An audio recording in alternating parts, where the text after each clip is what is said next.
దేశవ్యాప్తంగా 5వ విడత పోలింగ్ ప్రశాంతంగా ముగిసింది. మొత్తం 49 ఎంపీ స్థానాలకు పోలింగ్ జరిగింది. పోలింగ్ ముగిసే టైంకి 57% పోలింగ్ జరిగింది. పలువురు సినీ రాజకీయ ప్రముఖులు ఓటు హక్కు వినియోగించుకున్నారు. ఇప్పటివరకు 5 దశల్లో 428 సెగ్మెంట్లకు పోలింగ్ కంప్లీట్ అయింది. మరో 2 విడతల్లో పోలింగ్ జరగనుంది.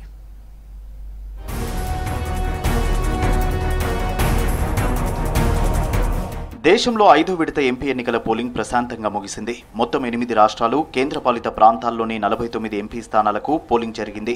సాయంత్రం 5 గంటల వరకు 56.7% పోలింగ్ నమోదైనట్లు ఈసీ తెలిపింది.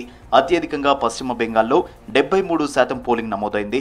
లదాఖ్లో 67.15%, జార్ఖండ్లో 61.90%, ఒడిశాలో 60.55% పోలింగ్ నమోదైంది. ఉత్తరప్రదేశ్లో 55.80%, జమ్మూ కాశ్మీర్లో 54.21%, బీహార్ 52.35%, మహారాష్ట్రలో 48.66% పోలింగ్ జరిగినట్లు ఈసీ తెలిపింది.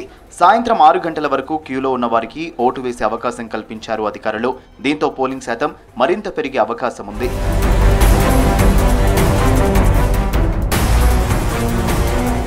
ఫిఫ్త్ ఫేజ్లో 49 ఎంపీ స్థానాలకు గాను 695 మంది అభ్యర్థులు పోటీలో ఉన్నారు. ప్రధాన రాజకీయ పార్టీలకు చెందిన రాజ్నాథ్ సింగ్, స్మృతి ఇరానీ, రాజీవ్ ప్రతాప్, పీయూష్ గోయల్, రాహుల్ గాంధీ, ఒమర్ అబ్దుల్లాతో పాటు పలువురు కీలక నేతల భవితవ్యం ఈవీఎంలలో నిక్షిప్తమైంది. ఇప్పటి వరకు 5 దశల్లో 428 సెగ్మెంట్లకు పోలింగ్ కంప్లీట్ అయింది. 5వ విడత పోలింగ్ లో పలువురు సినీ, రాజకీయ, క్రీడా ప్రముఖులు ఓటు హక్కును వినియోగించుకున్నారు. ప్రముఖ సినీ నటులు అమీర్ ఖాన్, హృతిక్ రోషన్, రకుల్ ప్రీత్ సింగ్, కియారా అద్వానీ, రణ్వీర్ కపూర్, దీపికా పదుకునే, జాన్వీ కపూర్ సహా పలువురు ఓటు వేశారు. అలాగే కేంద్ర మంత్రులు రాజ్నాథ్, పీయూష్ గోయల్, మాజీ క్రికెటర్ సచిన్ టెండూల్కర్ కుటుంబంతో కలిసి ఓటు హక్కు వినియోగించుకున్నారు. ఉత్తరప్రదేశ్లోని 2 గ్రామాలు పోలింగ్ బహిష్కరించాయి. కౌశాంబి జిల్లాలోని హిసంపూర్ మర్హో, పరాహాజీ గ్రామస్తులు రైల్వే వంతెన నిర్మించడం లేదని ఓటేసేందుకు నిరాకరించారు.